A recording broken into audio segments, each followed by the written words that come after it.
Hi అండి, అందరికీ ఎంతో టేస్టీ అయిన పచ్చి కొబ్బరి లడ్డు ఎలా చేసుకోవాలో సింపుల్ వేలో ఈ వీడియోలో మీకు చూపిస్తాను. ఫస్ట్ ఆఫ్ ఆల్ కొబ్బరినంతా మంచిగా ముక్కలుగా కట్ చేసేసుకొని మిక్సీ పట్టేసుకోవాలి. మనం కొబ్బరి ఎంత తీసుకుంటామో సేమ్ క్వాంటిటీలో బెల్లం కూడా తీసుకొని తురుముకోవాలి.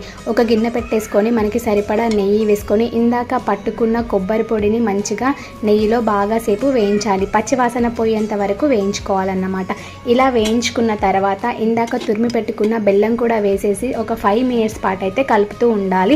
మీడియం ఫ్లేమ్లో కలుపుకోండి, మాడిపోతుంది. 5 మినిట్స్ పాటు కలుపుతూ ఉండాలి. ఆలోపు మనం 2 ఇలాచీలు తీసుకొని పొడి చేసుకొని అందులో వేసేసాలి. ఒక 5 మినిట్స్ మూత పెట్టి ఉంచిన తర్వాత ఇదిగో చూడండి, ఎంతో టేస్టీ అయిన కొబ్బరి లడ్డు అయితే రెడీ అయిపోతుంది అన్నమాట. సో ఇంకా స్టవ్ ఆఫ్ చేసేసుకొని మనం లడ్డూలాగా కట్టేసుకొని పిల్లలు మనం చాలా హెల్తీగా అండ్ టేస్టీగా సింపుల్ వేలో అయితే చేసుకోండి.